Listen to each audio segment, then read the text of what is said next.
Bismillahirrahmanirrahim. Assalamu alaikum students. My name is Mansab Ali. I am lecturer of Computer Science Department in Standard College Narwal. Student, जो आज का हमारा topic है इसमें हमने if then statements को देखना है। हमने ये देखना है कि इफ़ देन स्टेटमेंट्स किस तरह काम करती हैं, इनकी वर्किंग क्या है, इनका फ्लो चार्ट क्या है और हम अपने कोड में किस तरह अपने डिसीजंस करते हैं कि हमारी ये वाली इंस्ट्रक्शन चले और ये वाली इंस्ट्रक्शन ना चले। इससे प्रीवियस हमने जितना पढ़ा है वो हमने सीक्वेंस स्ट्रक्चर पढ़ा है। आज हम सिलेक्शन स्ट्रक्चर पढ़ेंगे और ये देखेंगे कि हम अपने कोड में से किस तरह डिसीजंस लेते हैं, किस तरह हम अपने कोड को एग्जीक्यूट करते हैं। नो स्टूडेंट्स, जो हमारे पास इफ देन है ये एक सिंपलेस्ट फॉर्म है सिलेक्शन स्ट्रक्चर की। इसकी मदद से हम अपने कोड में डिसीजंस लेते हैं। अगर हमारी इसमें कंडीशन इफ़ की ट्रू होगी तो हमारी स्टेटमेंट चलती है, अदरवाइज हमारी स्टेटमेंट नहीं चलती। इसको कुछ हम इस तरह समझते हैं कि इसमें हमारे पास ये नीचे सारी स्टेटमेंट्स हैं, ठीक है। ये सारी स्टेटमेंट्स हैं जो आज तक हम लिखते हैं, ये प्रिंट की भी हो सकती हैं, कोई भी काम की स्टेटमेंट्स हैं। इन स्टेटमेंट्स के ऊपर मैं इफ कंडीशन देन लिख देता हूँ। अब अगर ये कंडीशन ट्रू होगी तो ये स्टेटमेंट चलेंगी, अदरवाइज ये स्टेटमेंट नहीं चलेंगी। और जो ये मेरी कंडीशन है ये हमारे पास रिलेशनल एक्सप्रेशन भी हो सकती है और लॉजिकल एक्सप्रेशन भी हो सकती है। ये आपने इसको रिलेशनल एक्सप्रेशन क्या है, लॉजिकल एक्सप्रेशन क्या है, इनकी वर्किंग क्या है, इसको आपने डिटेल में देखा है। तो अभी तक हमें इतना पता चला है कि इफ स्टेटमेंट है क्या। इफ स्टेटमेंट अगर हम कोड में यूज करते हैं तो हम डिसीजन लेते हैं कि हमने ये वाली कोड की लाइन चलानी है कि नहीं चलानी। सिर्फ इतना सा काम है इफ का। तो फर्स्ट ऑफ ऑल हम इसका सिंटैक्स देखते हैं। अब जो हमारे पास सिंपल इफ देन का सिंटैक्स है, इफ का सिंटैक्स हम दो तरह का यूज करते हैं। एक ये कि हम सिंगल स्टेटमेंट के ऊपर इफ को यूज करते हैं, दूसरा ये कि हम मल्टीपल स्टेटमेंट्स के ऊपर इफ को यूज करते हैं। तो अभी हम पहले जो सा वो सिंपल इफ देखेंगे। इसका मतलब ये है कि सिंपल इफ का मतलब ये है कि सिंगल स्टेटमेंट के लिए। अब मेरे पास इसका सिंटैक्स ये होगा इफ कंडीशन देन एक कीवर्ड है और एट द एंड स्टेटमेंट। अब ये वाली जो स्टेटमेंट है, ये वाली स्टेटमेंट मेरी तब चलती है जब ये कंडीशन ट्रू होती है। अगर ये कंडीशन फॉल्स है तो ये स्टेटमेंट भी नहीं चलेगी। इसकी मैं अगर कोड में एग्जांपल देखूं तो यहाँ पे मेरे पास कंडीशन आ गई है और this one is the statement, this one is the condition, this one is the statement. अब अगर ये कंडीशन ट्रू है तो ये वाली लाइन चलेगी, अगर ये कंडीशन फॉल्स है तो ये वाली लाइन नहीं चलेगी। सपोज कर लें मेरे पास a की वैल्यू है 10 और b की वैल्यू है 20। अब a की वैल्यू 10 है, b की वैल्यू 20 है। क्या ये कंडीशन ट्रू है? यहाँ पे 10 आएगा, यहाँ पे 20 आएगा। अब ये कंडीशन ट्रू होगी तो मेरी ये लाइन चलेगी। अगर इसी तरह मैं यहाँ पे 100 कर दूं और यहाँ पे 20 है तो ये कंडीशन फॉल्स है तो अब ये लाइन नहीं चलेगी। तो इसी तरह ये था हमारे पास सिंपल इफ का। अब है हमारे पास कंपाउंड इफ। कंपाउंड इफ का मतलब ये है कि मल्टीपल स्टेटमेंट्स। अब मैंने यहाँ पे जो सिंटैक्स लिखा है तो इसमें मुझे ये चीज ये बता रहा है कि यहाँ से इफ शुरू हो रहा है, यहाँ पे इफ खत्म हो रहा है। तो इसका मतलब कि ये जो स्टेटमेंट्स हैं इसके अंदर इफ के इतने पोर्शन के अंदर जितनी भी स्टेटमेंट्स होंगी वो इफ की कंडीशन ट्रू होगी तो चलेंगी, अदरवाइज नहीं चलेंगी। सेम एज इट इज यहाँ पे। अब ये कंडीशन है, ये जनरल सिंटैक्स था मल्टीपल लाइंस के लिए, इसकी मैंने आपको एग्जांपल दी है। तो ये कंडीशन है। अब यहाँ पे सेम एज इट इज, अगर a की वैल्यू 10 है और b की वैल्यू हमारे पास 20 है तो अगर ये कंडीशन ट्रू होगी तो चलेगी, अदरवाइज नहीं चलेगी। तो अगर यहाँ पे 10 आता है और यहाँ पे आपके पास 20 आएगा तो ये कंडीशन जो सी ट्रू है तो ये वाली लाइन चलेगी। अगर यहाँ पे 100 आ जाए तो ये कंडीशन ट्रू नहीं है तो ये वाली लाइन नहीं चलेगी। तो इसका मतलब यहाँ पे अब एक लाइन के अलावा मल्टीपल स्टेटमेंट्स भी आ सकती हैं, मल्टीपल इंस्ट्रक्शंस भी आ सकती हैं। अब मेरे पास सपोज कर लें यहाँ पे 1 2 3 4 5 इंस्ट्रक्शंस हैं ये वाली। अगर ये 5 इंस्ट्रक्शंस मेरी तब चलनी है जब ये कंडीशन ट्रू होनी है। अगर ये कंडीशन ट्रू नहीं होगी तो ये इंस्ट्रक्शंस नहीं चलेंगी। एंड इफ हम इस पे इसलिए लगाते हैं कि ये इसका सिंटैक्स है, जैसे सी के अंदर आप इफ लगाते थे और ये ब्रैकेट लगाते थे और फिर इफ को यहाँ से बंद कर देते थे। तो अब मेरे पास एंड इफ वाला कंसेप्ट है। इसका मतलब ये है कि यहाँ से इफ शुरू होगा, यहाँ पे इफ ख़त्म होगा। तो ये था हमारे पास सिंटैक्स। तो अब हम ज़रा इसका थोड़ा सा देख लेते हैं फ्लो चार्ट। जो हमने इसको देखा है कि वो फ्लो चार्ट हमारे की वर्किंग क्या है, फ्लो चार्ट किस तरह काम करता है, अगर जो हमने सिंटैक्स पढ़ा है क्या इसी सिंटैक्स के मुताबिक हमारे पास फ्लो चार्ट बनता है। तो नो स्टूडेंट्स, देखिएगा यहाँ पे हमारे पास कंडीशंस आती है। अगर एक कंडीशन ट्रू है तो ये वाला ब्लॉक चल रहा है स्टेटमेंट्स वाला, वो यहाँ पे आएगा अगर कंडीशन ट्रू होगी। तो अगर कंडीशन फॉल्स होगी तो वो नेक्स्ट स्टेटमेंट में आएगा। सिंपल वही बात है। कंडीशन हमारे पास कौन सी हो सकती है, रिलेशनल एक्सप्रेशन हो सकता है या लॉजिकल एक्सप्रेशन हो सकता है। तो हम इसको कोड से एग्जांपल करते हैं।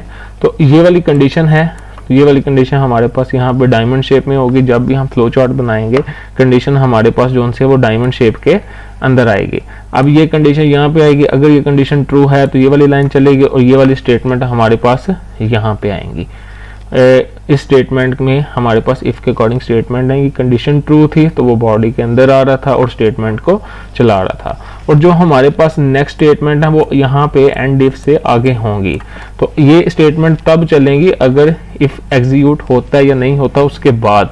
अगर ये कंडीशन ट्रू है तो ये चलेगा, तो पहले ये आएगा फिर ये स्टेटमेंट चलेंगे। अगर कंडीशन फॉल्स है तो ये वाला पोर्शन नहीं चलेगा, फिर भी ये स्टेटमेंट्स चलेंगे। तो सिंपल वो ये कह रहा है अगर कंडीशन ट्रू होगी तो ये स्टेटमेंट चलेंगी, अगर फॉल्स होगी तो नेक्स्ट स्टेटमेंट। इसका मतलब ये ब्लॉक तब चलेगा जब कंडीशन ट्रू है, अगर ये कंडीशन फॉल्स है तो ये ब्लॉक नहीं चलेगा।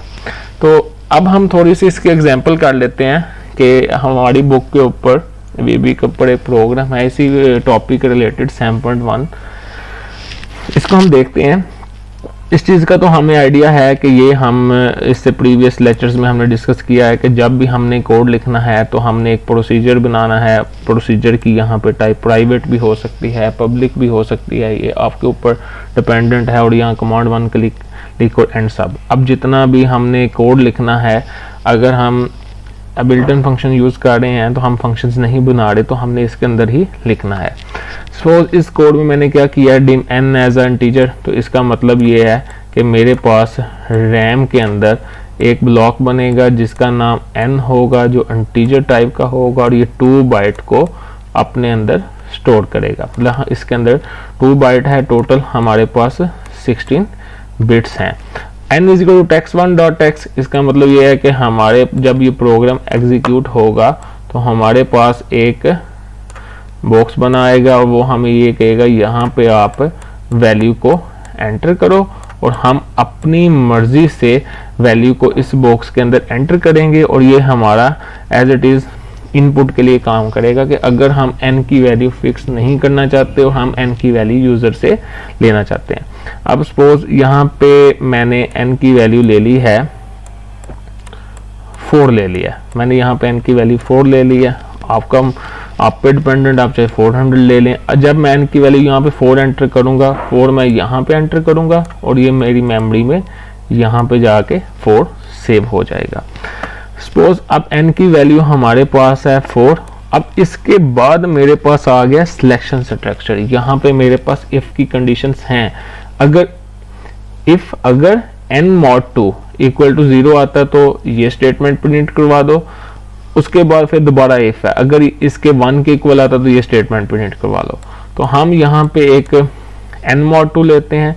तो मॉड को मैंने आपको बताया था, इस साइन को हम VLBC के अंदर मॉड कहते हैं, C के अंदर तो हम इसको direct as a percentage sign लिख के यूज़ कर लेते हैं। तो अब अगर हमने मॉड लेना है तो हम इसका मॉड लेंगे और जो हमारे पास एट द एंड रिमाइंडर आएगा ये हमारे पास मॉड का आंसर होगा। मॉड का आंसर जो है हमारे पास रिमाइंडर है। अब यहाँ पे जो इसका मॉड है, अगर मैं n mod 2 लेता हूँ तो यहाँ पे तो 0 आ रहा है ना, तो ये 0 इक्वल टू 0, तो ये कंडीशन ट्रू हो रही है और मेरे पास स्क्रीन पर लिखा आएगा प्रिंट n इज इवन। अब ये n क्या है, n में वो वैल्यू होगी तो यहाँ पे लिखा होगा 4 इज इवन। इसका मतलब कि अब ये जो प्रोग्राम है अगर मैं इसको 4 दूंगा तो मेरी सिर्फ ये वाली लाइन चलेगी, क्योंकि ये वाली लाइन में क्या है n mod 2 और मेरा mod तो 0 आ रहा है और यहाँ पे 0 इक्वल टू 1 होगा तो ये कंडीशन फॉल्स होगी, ये कंडीशन ट्रू नहीं होगी तो ये वाली लाइन नहीं चलेगी। तो सिंपल ये प्रोग्राम है क्या, ये प्रोग्राम ये है कि हमें इवन और ऑड प्रिंट करवा रहा है। अब यूज़र इसमें अपनी मर्जी से कोई वैल्यू एंटर करता है, अगर वो वैल्यू का एंड पे रिमाइंडर 0 आता है तो वो उस 0 के साथ कंपेयर करता है, और अगर वो कंडीशन ट्रू होती है तो स्टेटमेंट चला देता है, अगर कंडीशन फॉल्स हो तो स्टेटमेंट नहीं चलाएगा। तो ये इज इवन डबल कोट में इसलिए है कि ये एज अ फॉर्मेट स्ट्रिंग है, इसने सिर्फ प्रिंट ही होना है, इसने और कोई काम नहीं करना। नो, अभी हम इसी एग्जांपल को दूसरे सिंटैक्स में देखते हैं। ये है सिंपल इफ का सिंटैक्स, और अब हम इसको कंपाउंड इफ में देखते हैं। अब देखिएगा सेम एज इट इज वैसे ही है। Dim n as a integer, आपको पता है कि रैम के अंदर एक ब्लॉक बनेगा जिसका नाम n होगा, जिसमें हम कोई वैल्यू स्टोर करेंगे और जो 2 बाइट का होगा। Same n is equal to text1.text, हमारे पास अगेन एक ग्राफिक बॉक्स बनेगा, यहाँ पे हम अपनी मर्जी से वैल्यू एंटर करेंगे। आप कोई भी किसी भी तरह की वैल्यू एंटर कर सकते हैं। सपोज अब मैं वैल्यू एंटर करता हूँ 5, मैं यहाँ पे अगर 5 एंटर करूँगा तो ये 5 यहाँ पे जाके सेव हो जाएगा।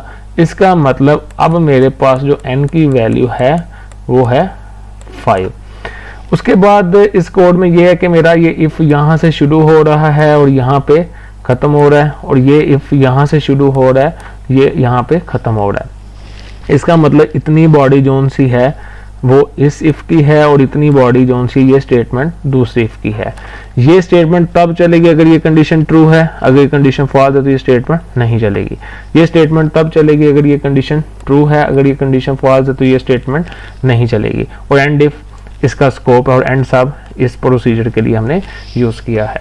सपोज n की वैल्यू हमने 5 एंटर की है, और यहाँ पे आता है n mod 2, और यहाँ पे हमारे पास 5 का वो 2 से अगर मॉड लेगा तो 2 से जब वो डिवाइड करेगा तो एट द एंड हमारे पास जो रिमाइंडर होगा वो 1 आ जाएगा।